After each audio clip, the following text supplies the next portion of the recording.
I would request Ms. Schofield to please come and introduce the speakers. Thank you very much indeed. I hope everyone can hear. It seems to be the technical side of things is a little challenging.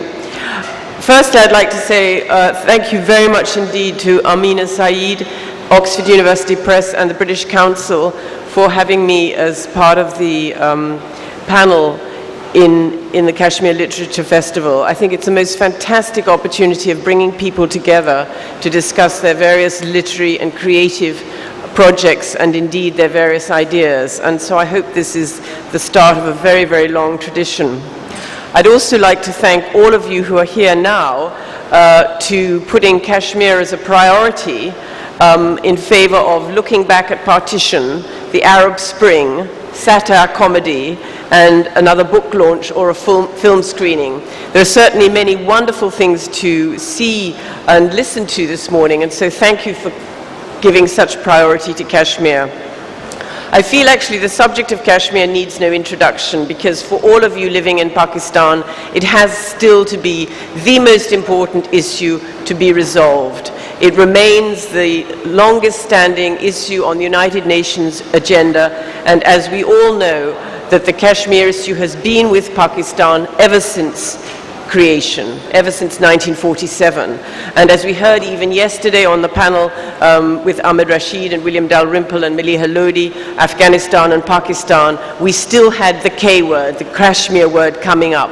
When will India and Pakistan resolve their relationship over Kashmir so that the whole region can become stable? And so I think in our deliberations this morning, it's very important not to let Kashmir go as it seems to be going into the sort of the back burner issue. It remains vital for the peace and stability of all the inhabitants of South Asia that the Kashmir issue is resolved. I'm very proud of my panel. I have today Mirza Waheed, who is from the Valley of Kashmir and author of The Collaborators, a recent book which I will recommend that you read. We also have Mr. Noorani, who has written on the critical Article 370, which sets Kashmir apart in terms of its relationships with all other states in the Indian Union. And then Najmuddin Sheikh, former Foreign Secretary of Pakistan. But first of all, I'm going to ask Mirza Waheed to talk to us, to give us this valley view, what the situation is like in the Valley of Kashmir. So without further ado, Mirza Waheed, thank you.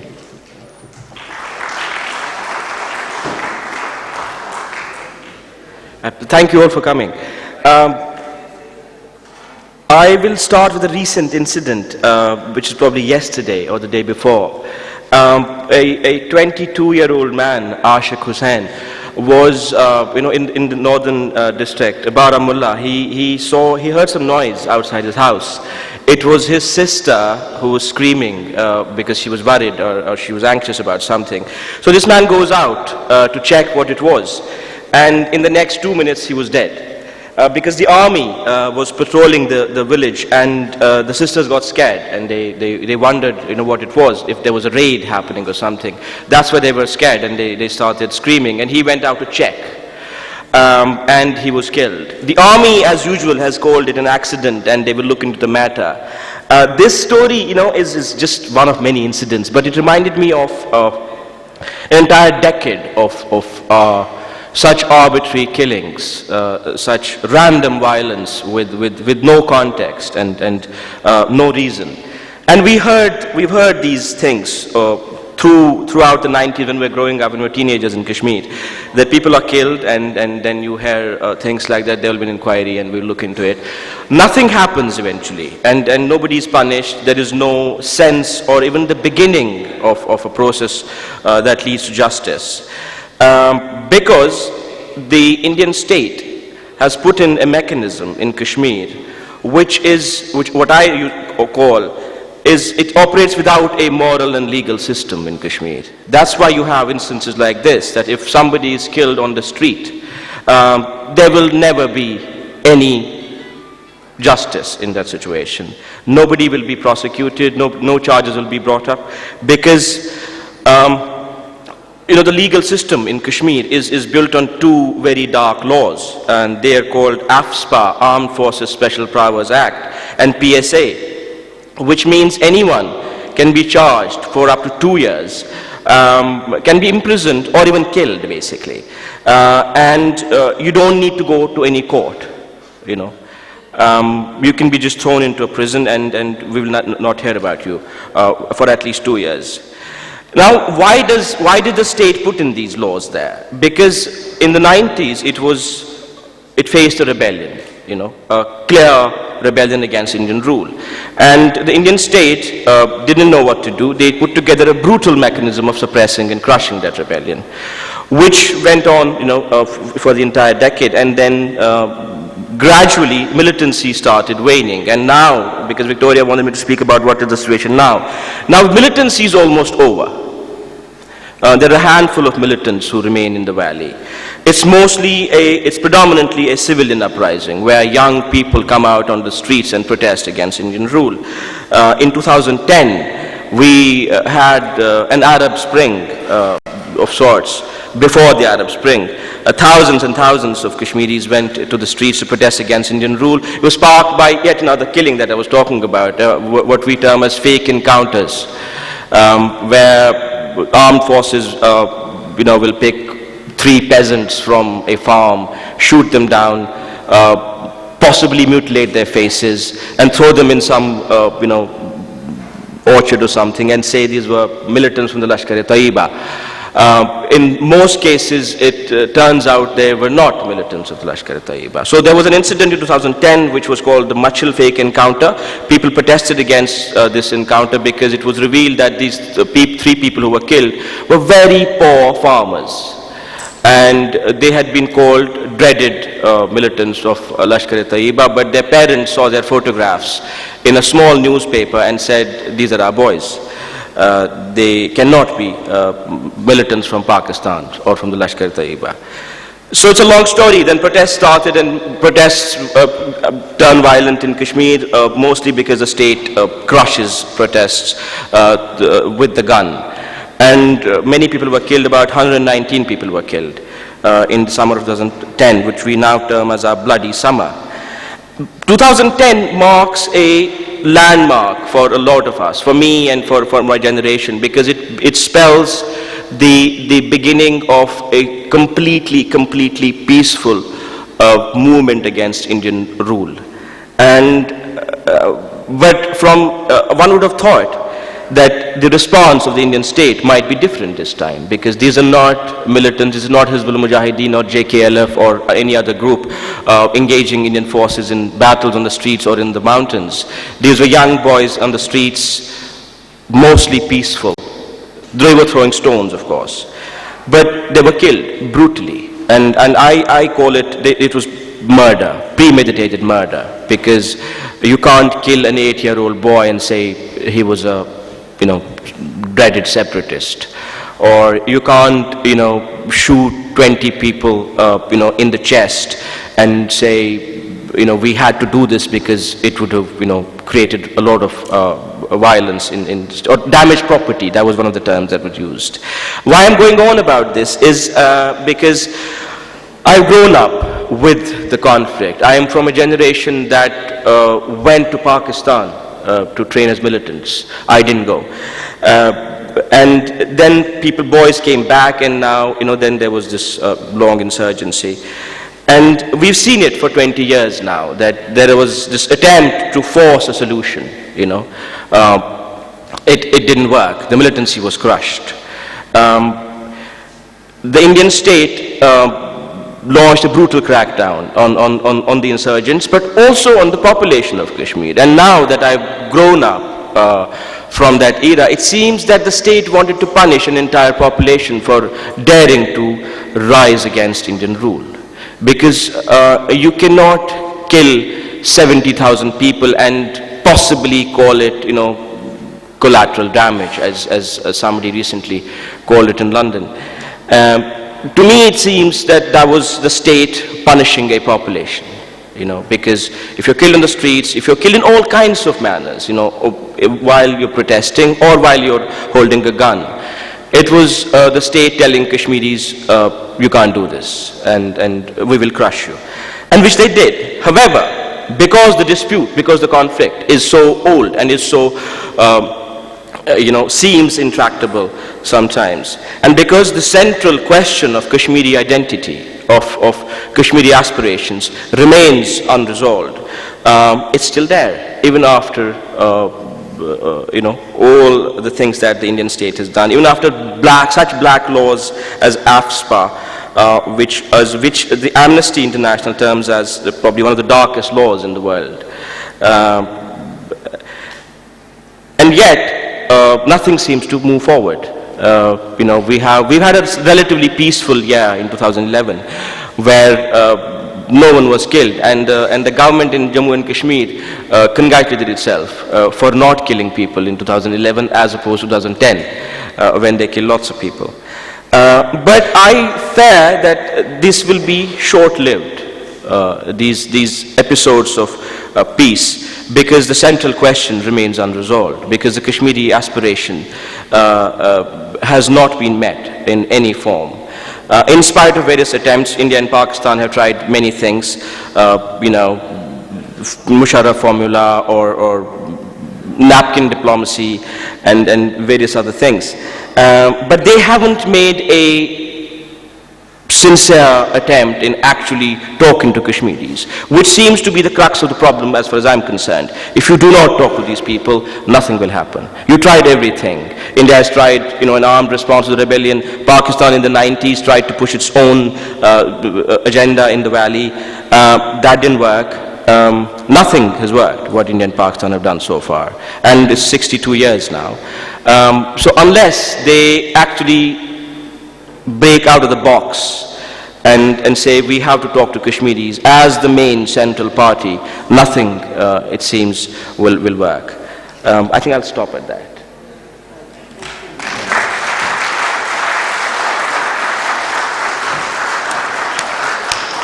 Thank you very much, Mirza. I'm reminded when I'm listening to you of something a Kashmiri said when I was visiting Srinagar.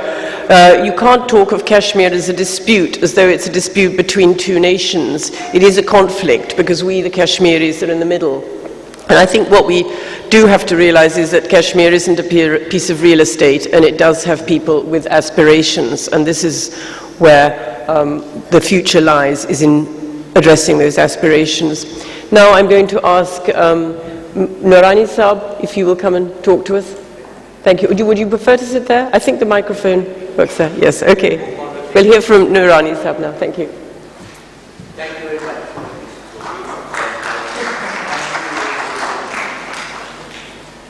I'm afraid I shall be striking a viewpoint which is not shared by the most majority of my countrymen, overwhelming, and large numbers in Pakistan as well. Let me say there are two views that I eschew. One is harking to the past, and the other extreme, the futuristic one, the pie in the sky solution, confederation, condominium and the like. I have advisedly selected this topic. Kashmir question today, its dimensions in 2012 and possible solution. Let me say that no dispute of this magnitude has ever resolved on the basis on which it began initially. 65 years, time has not stood still. Kashmir question has gone through several phases. I need not recount them to you, but I'll come to them. Take the Irish question. It erupted with the independence of the Free State of Ireland in 1921 and its partition. It was resolved eventually in 1997 with the Belfast or Good Friday Agreement. In 1919, there erupted the South Tyrol problem. Italy, being Italy, switched sides during the First World War in 1916 on the condition that its frontier was shifted to the Brenner Pass. Now the areas south of Brenner Pass in Austria's occupation were all German. So there arose there Kashmir, a German area within Italy. Since Italy has switched sides, this remained. The people were never reconciled to Italian rule. Italy was an anemic state after the Second World War, but the West was afraid that it might go over, the Communist Party might come to power, and as you know, the election was rigged, so they didn't want this problem. When was it resolved? In 1992, 73 years later. Ireland was resolved 76 years later. We are facing a situation today in which there are three tests which we must meet. Those are tests which abide, which remain no matter how long the efflux of time. And there are four grim truths which we must face. The three tests are very obvious. I call them the Red Fort, Mochi Gate and Lal Chowk test. No settlement. After all, these are democracies. A settlement must be one which you can sell to your people. The agreement must be ratified by the national parliaments of both sides. So the Prime Minister of India must be able to stand up in Red Fort and say, this is good for the country. The Prime Minister of Pakistan must be able to stand up in Mochi Gate in Lahore and say, this is right. And the Chief Minister in Srinagar must say, this is right. Now what are the grim truths? The grim truths are, first and foremost, no Indian government can accept secession of Kashmir, de-accession or plebiscite and survive for a minute. We had a problem. Two agreements were broken. Nehru-Noon agreement, Indira Gandhi Mujibur Rahman agreement, over a piece of territory no larger than a football field. That is the Berubari agreement. This is now, I don't want to paint this picture alone because there are equities. 65 war was one. There's another side of the coin. That second side of the coin is as true as the first one. Namely, the alienation of the people is total and complete. It has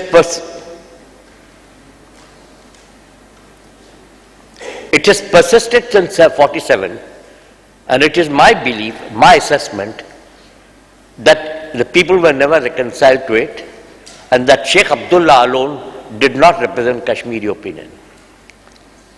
Indeed, having gone through the papers now for my next book, which I have deliberately entitled The Kashmir Dispute, because some people object to the D word, I've seen the Sheikh Sahib wanted to temporize. On the one hand, he was all in favor of Gandhi-Nehru ideology.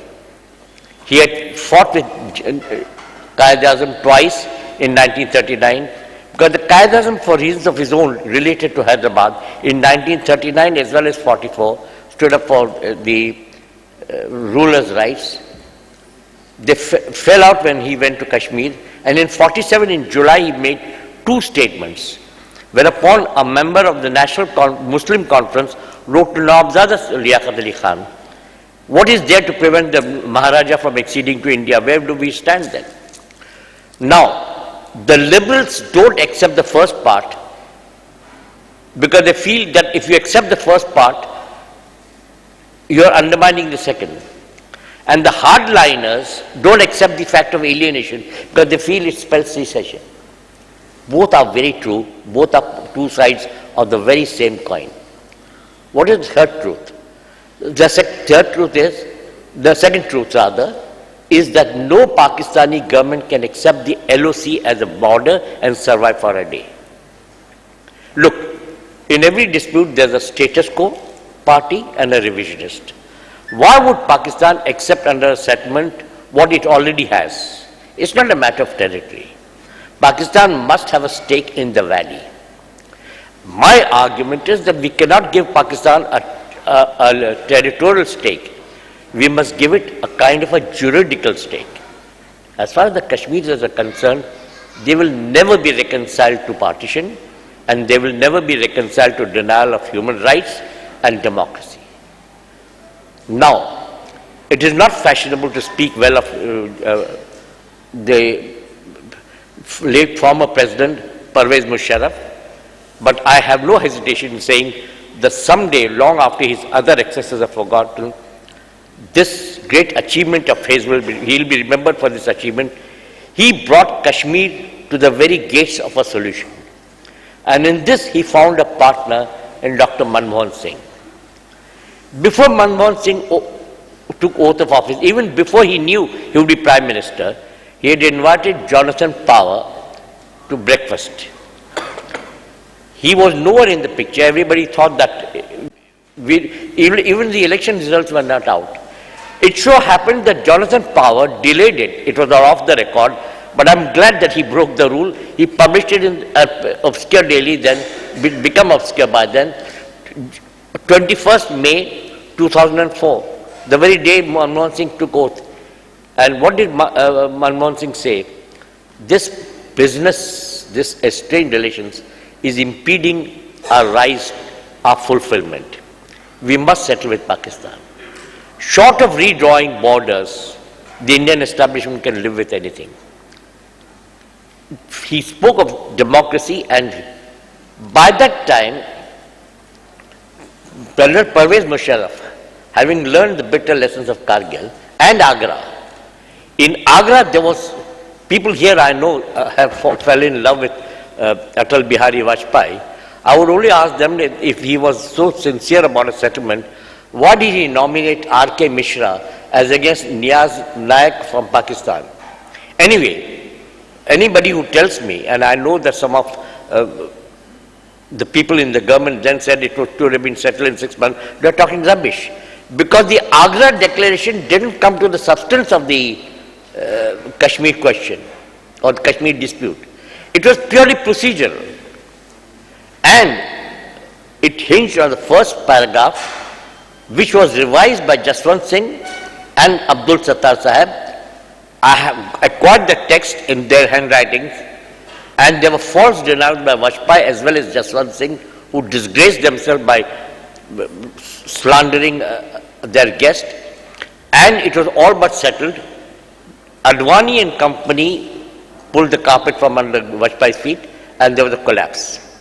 From 2003 December onwards, Musharraf began groping, and being Musharraf, he started airing his views. Let's define the regions. Eventually, by 2006, a consensus of sorts was arrived at. That is the 4-point formula, which Musharraf's book In the Line of Fire at page 303 is put out, but not very accurately, because he has missed a most important element. What are the 4 points? The first point is that the LOC should be made irrelevant. You don't abrogate the LOC, you don't make it permanent. So what is the wire media?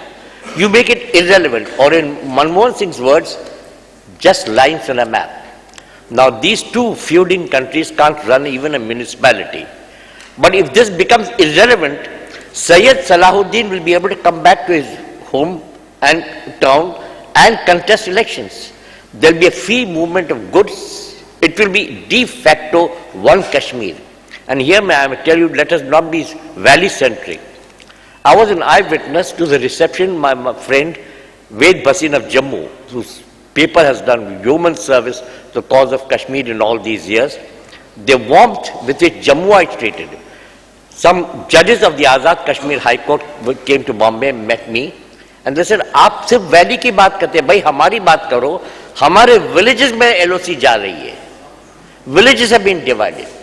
So these families will come, will unite. There will be complete erasure of the LOC except juridically on the map. That's point 1. Point 2, both parties will devolve on their respective parts the same quantum of self-governance. Thirdly, there will be a joint mechanism at the top. Certain issues will be defined and they'll be there and for both chief ministers to resolve. And lastly, once the agreement is concluded, there'll be demilitarization completely, barring the nominal troops which he can. This was arrived at towards the end of 2006. The former foreign minister of the day confirmed it, and the drafts were exchanged. By early 2007, it was all but concluded.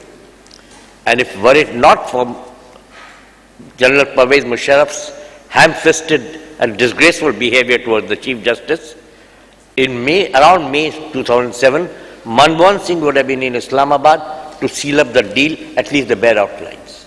Now I ask you, one shouldn't argue with success.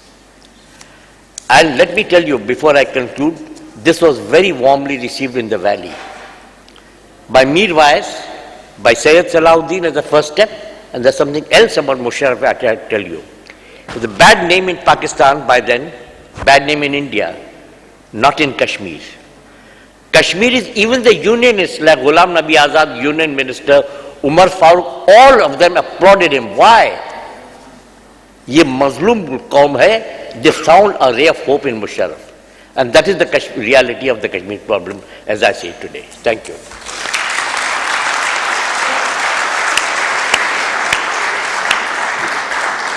Thank you very much indeed, Mr. Rani. I think we feel that we're so near and still yet so far, and that's one of the tragedies of Kashmir.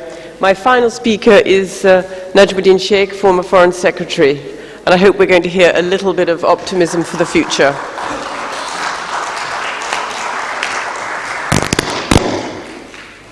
Thank you very much. I think Mr. Nurani has presented a picture of where he thought we had reached. I'm not sure that this is exactly how the valley felt, because I heard Mir Wais Umar Farooq say that what we were thinking of or what we were briefed on was a program that would last for 10 years, and then the people would be able to exercise their right of self-determination, that this was a temporary arrangement. I don't want to enter into that. I do want to enter into the fact that Kashmir is doing very much what Mr. Nurani said, impressed Prime Minister Manmohan Singh and gave his thoughts on this a new direction, namely that India could not move ahead in the direction that it sought without settling its differences with Pakistan, chief among them being Kashmir. But I think that we in Pakistan, I think this was not long, but shortly after I had stopped being being operationally effective in the Foreign Office, we reached an agreement on resuming the dialogue based on the conviction that rather than focusing on Kashmir first and last, we would try and resolve the other problems and then set the tone for a resolution of Kashmir. Unfortunately, it's been many years, 97 to 2011, but very few of those problems have been resolved. We still stay with Siachen where it is, we still stay with Sir Creek where it is, and those items on which there have been advances, and there have been advances that are of interest and value to both countries, those are seen, unfortunately, as forming part of the Indian agenda, whether it is greater people-to-people exchanges, whether it is trade. These were seen, and I would like to emphasize again that this is beneficial to both countries, but the perception is that these were part of the Indian agenda, whereas those items in which Pakistan had an interest, we have not had in advance. Now, this is not the sort of atmosphere in which you can think of an atmosphere having been created which is conducive to further movement on Kashmir. I think that There are lots of advances that were made during President Musharraf's time, and I think we should acknowledge that that back channel made certain proposals that were seen as advancing the cause of a settlement, but I'm not sure that these would meet the test that Mr. Noorani laid down. The Red Fort, the Mochi Gate, I'm not sure that these were agreements that could have been sold at this particular point, nor could they have been sold perhaps. I think Mr. Noorani perhaps has a better sense of the feeling within the valley, but whether everyone there would have bought this particular agreement as a permanent arrangement remains somewhat questionable. My point is this, that if we are going to move towards a solution, we are going to have to move bearing in mind not only the wishes of the Kashmiri people, but bearing in mind the need to mold public opinion in both countries towards a solution which is fair, which does not proceed from the fact that these are inflexible positions within which we will find a solution, perhaps like the Irish in 71 years or Tyrol in 76 years. That it has to be more quicker than that, because South Asia cannot afford to continue with this estrangement between India and Pakistan. The future of South Asia depends very much on the expansion of regional cooperation, and that regional cooperation is not going to advance so long as problems remain between India and Pakistan. And on top of, of course, the first problem, the principal problem, is going to be the question of Kashmir. So he talked about the fact that 70,000 people have died, that the alienation is complete, which Mr. Noorani confirmed. Now, with this sort of atmosphere prevailing in the valley, prevailing in Kashmir, for India and Pakistan to be able to advance becomes that much more difficult. So I think a certain visionary approach is needed to perhaps modify in some measure the agreements or the near agreements reached in the back channel, educate public opinion in both countries on what this would mean in practice, and then move towards a solution. But until that solution comes, we must also look at how we can resolve the lesser problems that exist. We must see a greater willingness to accommodate. Now, sometimes things happen which seem to suggest exactly the opposite. The Siachen Glacier, we had an agreement in 1989. That agreement has floundered, and now the Indian Army has told the Indian government that if you ask us to vacate these posts, don't ask us to retake these posts when the Pakistanis move in. And that this is the time when we should have a full demarcation of the line beyond NJ 9842, which is the point at which the Karachi agreement says the line should proceed in a northerly direction. What does this mean? We are talking about borderless. This is one of the elements. If we are talking about borderless, then should we be talking in terms of demarcating borders at this time, or raising contentious issues in the region where we are saying that we are looking to a borderless regime, we are looking to a free movement, we are looking to things of that nature? Do we need that? Now, these are elements that raise questions as to whether there is a genuine desire to move towards a settlement. And I think that these are things that we have to overcome. We have to overcome also the question that the Indians have raised with us with regard to Mumbai. That too has to be settled, because it is in the interest of both countries to do so. We have now, unfortunately, we are going to create new and unfortunately unfavorable perceptions with regard to trade. I think the most favored nation treatment to India is entirely beneficial for both countries, but the immediate effect is going to be that 2 billion or more of clandestine trade will become legalized, and you will see then that the trade deficit will increase from the present 1.2 to 3.5 billion. And you can imagine that if there has not been an effort to mold public opinion, what sort of impact this is going to have within Pakistan. when we say that the trade deficit, rather than declining as a result of more favorable trading conditions with Pakistan, between Pakistan and India, the trade deficit has climbed to this number.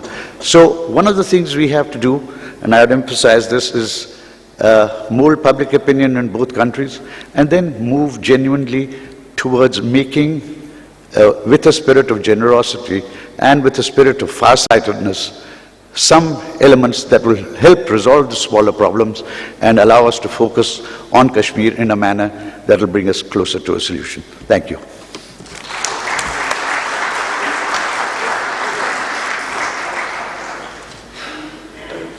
Yes, we're going to, thank you very much indeed, Najmuddin Sheikh.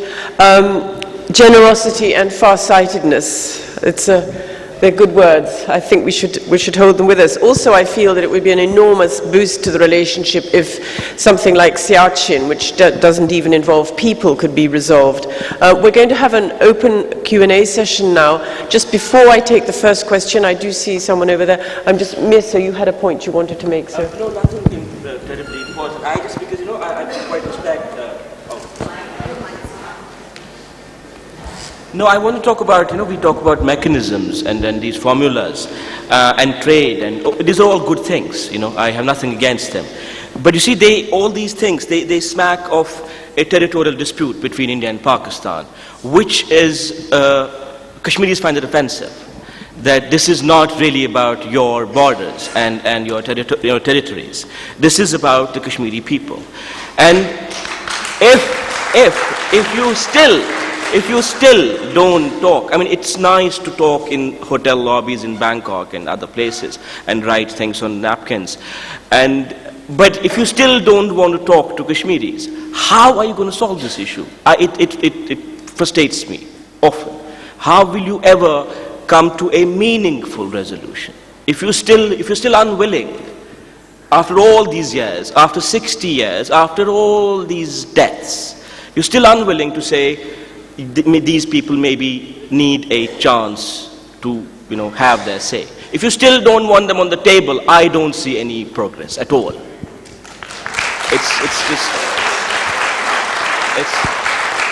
Yes, well, I think aspirations of the Kashmiri people. Can I just take a couple of questions and then perhaps you can involve your comment there? We had a gentleman here, you wanted a question. Can you just identify yourself? Sure, my name is Umar Rahim, and Mirza, this is a question for you. After we had Basharat's book, we've had your book, we've also seen the use of social media in the valley. People are uploading off of their phones on YouTube. We're seeing, the Kashmiri Spring.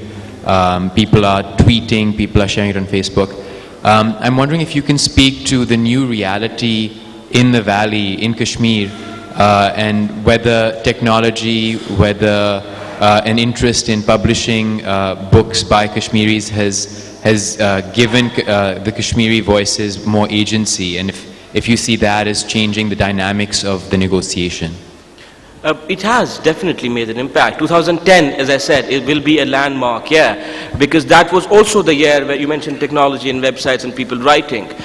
There was a brutal crackdown in 2010, and I was talking to my family every day. The curfew lasted for 70 days. There was no food in the houses. And the state also closed down all TV channels, and newspapers couldn't go to print for weeks. The word got out because of these young people writing on Facebook and Twitter and making films on their mobile phones and uploading them to various websites around the world. That's how the word got out. Otherwise, the state had made sure that we'll do this and let's clamp down on TV. They were pulled, basically, and newspapers didn't go to print. Nothing would have got out. It was these young people who I think are going to be the future. They made sure that it gets out and the world knows what's happening in Kashmir. And can you just talk about how you think it may actually impact the negotiation, it being obviously this geo-strategic crux within the region? I see a significant role for this, for writing and journalism from Kashmir and new media and people making films. I used to think that many Indians and Pakistanis, in spite of their sympathies for Kashmiris and everything, they didn't really know what goes on in Kashmir. I actually found the ignorance quite colossal. you know, in many places. Somebody once told me, you know, in London that, oh, so do you guys live on the mountains in Kashmir?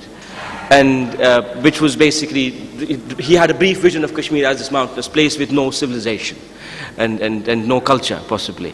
But this is beginning to change. People in Delhi and in Karachi and other places, in other centers in India, Pakistan, they are keen to understand Kashmir. And critically in India, there has been a bit of a churning, which I have noticed. I went to university in Delhi. I spent 8 years in Delhi in the 90s.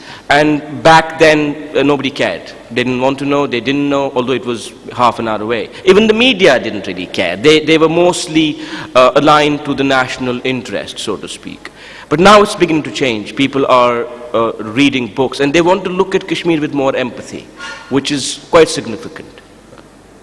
Mr. Noorani, you had a point you wanted to make. I'm fully in agreement with Mr. Bashar Pir, for whom I have great respect. And I agree that it's not a territorial dispute. It's the voice of the people, the suppressed voice of the people. I began by saying the alienation is total, complete. And there was a rejection of the union from the word go. In fact, in my writings, I have flogged to death a letter by Indira Gandhi to her father from the valley in May 1948, in which she said, accepting Sheikh Sahib, everybody says we will lose the plebiscite. This was when the war was going on. But I have a fundamental question. I know all the Hurriyat leaders, I've talked to them. Pir Sahib, tell me, how do we talk to them? I was on the same flight which brought the Hurriyat leaders to Islamabad in 2005. Mir Wais and Yasin Malik would walk side by side without even exchanging a greeting. Syed Ali Shah Gilani has a poor opinion of everybody else, some of whom reciprocated, I regret to say. Now Gilani Sahib is a very honest man. His recipes of recently, the interim ones, are very sound. Not one of the leaders has come out with a solution which would make sense to the other. Kisse baat kare? They don't want to sit on the same table. If they were to sit on the same table, they would soon come to blows. They came to blows almost at the meetings of the United Hurriyat. You know how it broke up and why it broke up. How do you get them together? Now, India has tried what they call interlocutors, and I have nothing but contempt for the whole lot of the people who went there, because that was not a genuine effort. That was to pin them down. I have interviewed them sympathetically, even point of view, would you please elaborate on this? And I find that a consensus can develop. But Mir Wais has endorsed the 4 points.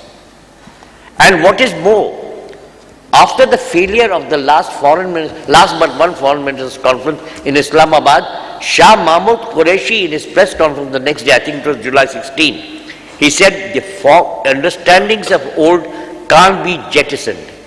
This is the same Shah Mahmud Qureshi who said there is nothing in our foreign ministry files of the 4-point formula. Whereupon Kasuri Sahib sharply replied, I was foreign minister, he will look into the papers, he'll find them there. And they do exist. I know it is a matter of personal knowledge. What quibble about the best? Now about Sheikh Sahib, again another person whom I regard, no solution can be perfect in the circumstances, basic circumstances. I will just conclude with a couplet from Lucknow's pride, Israr-ul-Haq Majaz. कुछ नहीं तो कम से कम ख्वाबे सहर देखा तो है, जिस तरफ देखा न था अब उधर देखा तो है.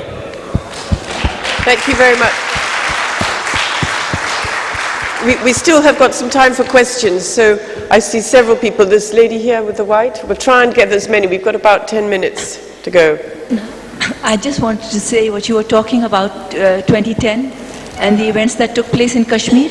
Most of the people in Pakistan know nothing about it because the newspapers and our media did not cover it as the way you have described, which is a very sad thing indeed. Yeah, I agree. It's terrible. I mean, you should know. I'm totally shocked to hear about it. I think we'll take a couple more questions and make a comment. From this gentleman here and this lady here. Thank you. Can you identify yourself? Yeah, my name is Ashraf Khan. I'm a businessman and a commentator, a news analyst as well. I was wondering about all the talks going on all levels. What we see that unfortunate people of Kashmir missing from the whole scene because nobody cares about the people of Kashmir's dreams, their long history spread over 3,000 years, true culture, as Victoria Sheffield has covered very well in her book, in your book. But I'm wondering that why we are trying to impose Pakistan-driven formula or Indian-driven formula on people of Kashmir. People of Kashmir, in simple words, want freedom and liberty, which every human being is enshrined by his birth. Why they are being denied by both the countries by saying, why they are talking separately? Why not India and Pakistan talking across the board, India and Pakistan on one side and Kashmir is on the other side? So that is the way to talk to them, because it is their problem, not the Pakistan's or India's problem. You know, you are keeping 12 million people under siege for the last 64 years, and not only 64 years, but last 3,000 years. They have been, dreaming of liberty and freedom. Your question, or is this a comment? I think it's a comment. Thank you.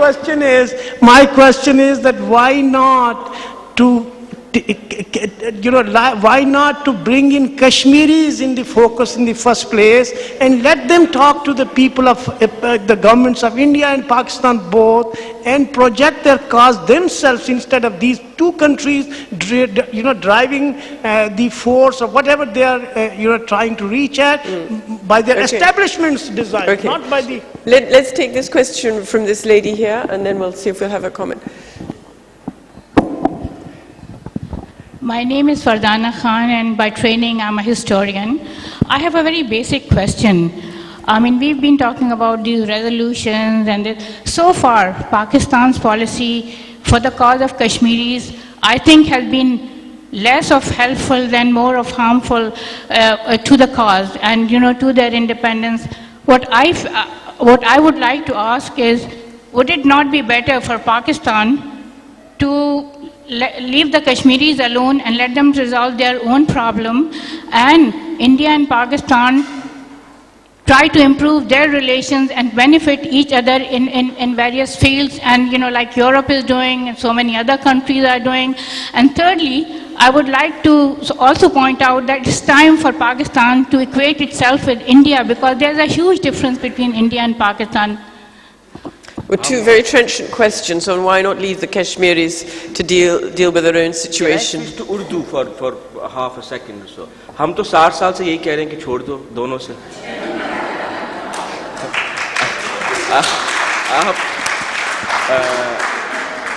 No, I mean it goes back to the same thing. This has become a territorial war between India and Pakistan, and it won't. Mr. Speaker. Oh, sorry.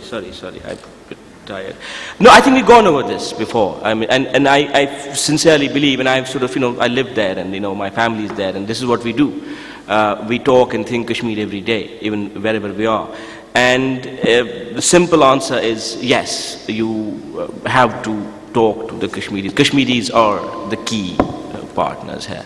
And I wanted to go back to Ms. Noorani's point. I agree completely. The separatist leadership in Kashmir is split between various ideologies. Some ideologies I like, some of them sit on very beautiful ideologies, but do nothing about them. That is also used as an excuse by certain parts of the Indian establishment, that who do we talk to?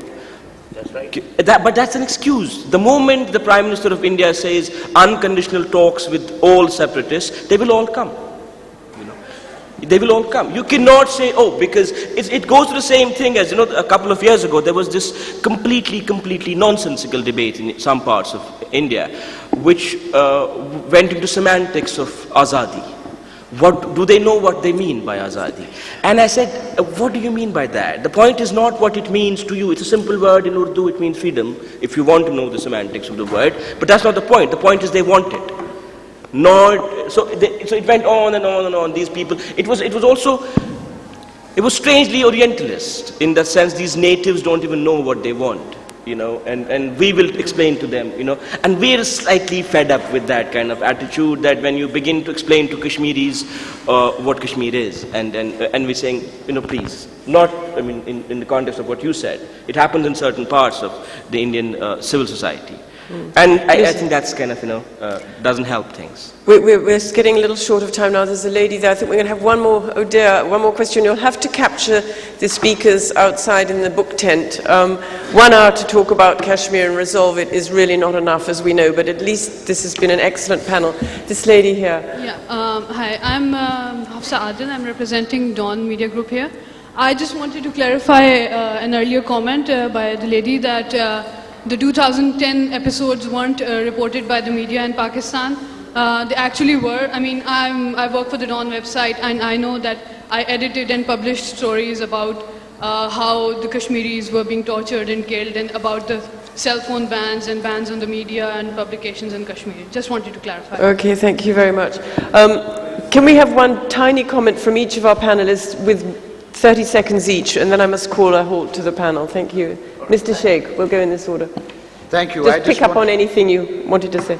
Well, I just wanted to address one point which was raised by our historian friend with regard to why the Kashmiris can't be left alone to decide for themselves. Unfortunately, there is a history. There is the legacy of the fact that there was the Independence Act, and that provided for the princely states to accede either to India or Pakistan. And there was subsequently UN resolutions which asked for a solution along those lines, with the plebiscite being the determinant. So it isn't quite as simple as Yasir Saab says कि हम तो कह रहे हैं कि हमें छोड़ दो, हम खुद ही फैसला कर लेंगे. I think unfortunately there is the reality of the past history and what the situation in the region is. So I think we have to go beyond being able to have Pakistan and India both step back and let the Kashmiris make their own decisions.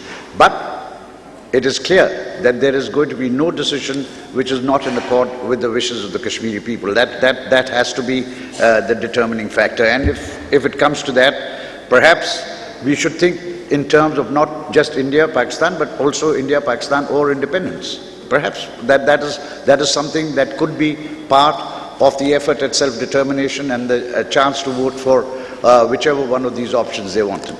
Well, thank you very much. I think on that note I've got to end. I've got to thank my panelists, Mirza Waheed, Mr. Noorani, Mr. Sheikh, very much indeed for addressing Kashmir, and all of you. Thank you.